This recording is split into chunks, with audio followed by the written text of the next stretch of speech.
going to go ahead and introduce David from the program so I don't miss anything. So here we go, David Hoffmeister, International Lecturer on A Course in Miracles. David has studied and applied A Course in Miracles intensively in his transformation of consciousness. He brings to discussions a depth of thought and an ability to use a variety of metaphors and examples to shed light on an array of uplifting ideas. For several years, he investigated the writings, tapes, foundations, and groups which sprang up around A Course in Miracles and sought out to help others and devoted their lives to A Course in Miracles path to help deepen his own understanding. In 1988, sounds like that journey begins, right? 1988, David began sharing his ideas from the Course, sprinkled with experiences from his own inward journey. And in 1990, he began traveling to dialogue with others who had devoted their lives to the awakening process. In the summer of 91, David began traveling and speaking on the Course across the country and into Canada. In 92, he addressed the first ever ACIM Eurasia Conference near Loveland, Ohio. In 1993 and 94, he toured the Midwest, conducting the gatherings and intensives, which were recorded on audio tape. In 95, David spent many hours in silence and at a secluded hermitage, and in 96, he founded a peace house in Cincinnati, Ohio. In 99, the Foundation for the Awakening Mind was established as a publicly supported, nonprofit organization dedicated to teaching and learning true forgiveness and awakening to reality. The Foundation makes journals, audio cassettes, video cassettes, and they have talks and gatherings and retreats available to the public on a donation basis. So everything on David's website is on a donation basis, so he's my kind of guy. In 2003, David became an international lecturer on the Course and now shares his inspirational ideas on a worldwide basis. So David, come on up.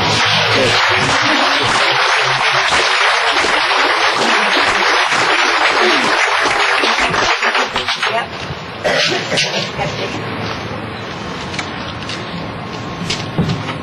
you go.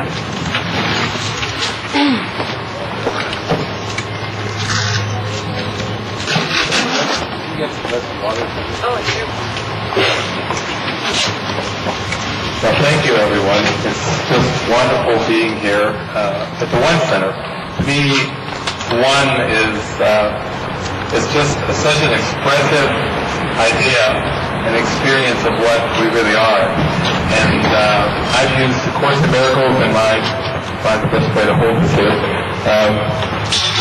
I've used A Course in Miracles in my transformation, and what I've gone through is what Robin was talking about, a surrender of control, of trying to direct my life and giving it over to the Holy Spirit, the higher power, whatever you'd like to call it, and really going for an experience, because I got to the point where I really started to see that we really don't need more theologies in the world. We have a lot of religions and theologies, but what everybody's going for is that experience of peace of mind, of inner peace.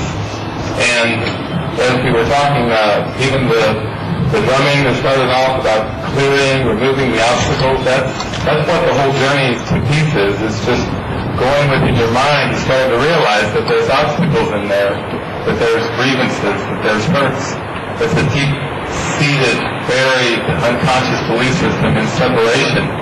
And separation and oneness don't go together. So that's why when you work with the Course or any spiritual path that takes you inward to removing the obstacles to the awareness of love's presence, then you really are getting into this experience of inner peace and joy.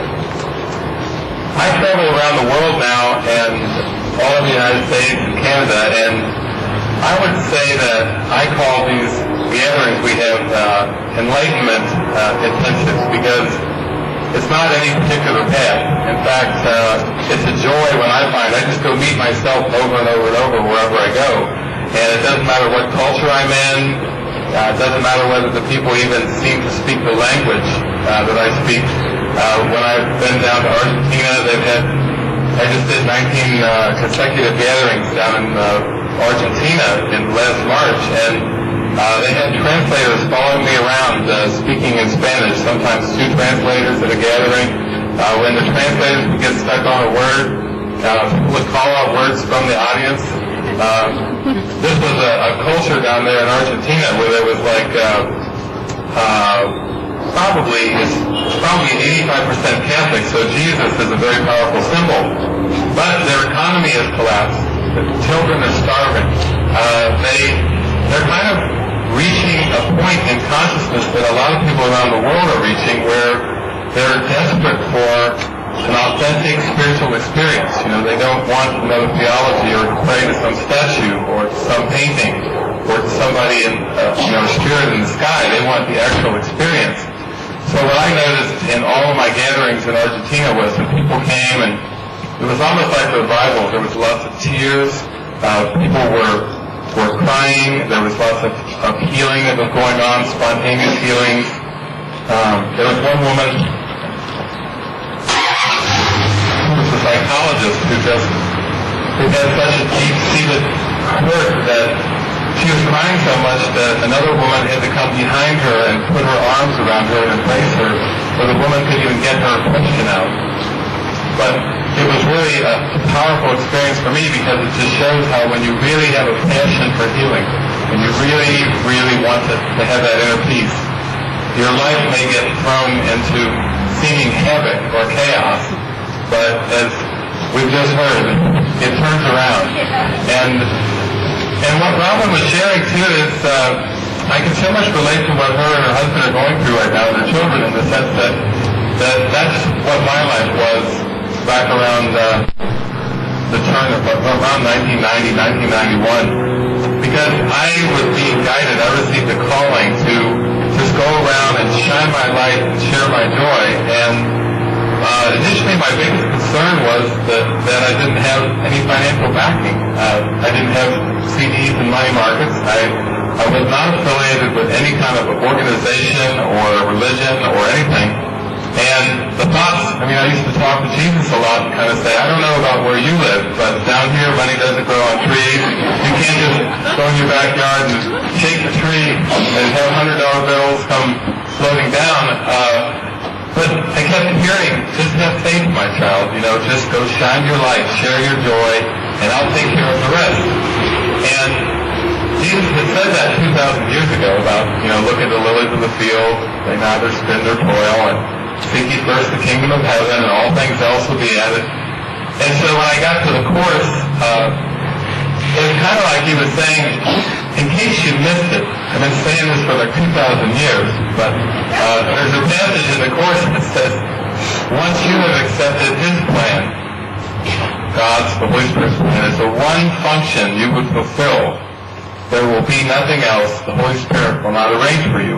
Without your efforts, he will go before you, making straight your path, and leaving in your way no stones to trip on, no obstacles to bar your way.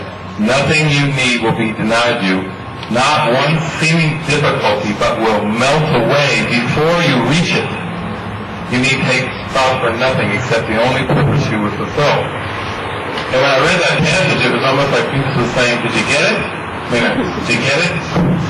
Have faith. The word that you heard, have faith. So I did. I just thought, well, I'm going to put all my eggs in one basket. It might as well be in the basket of faith, just to trust. And after 10 years of college and lots of education and jobs, experiences and whatever, I just felt impelled to start traveling the country. And what happened to me on my very first trip was a 5.5-week trip that I came out here to California, and it was really all over the United States and Canada. I had so many miracles that just kind of knocked my socket off. It just absolutely blew me away that I would be so well taken care of. I had thoughts that I'd maybe end up like a bag lady on the street somewhere, and but none of that. I went to a lot of Course in Miracles gatherings. I was taken in.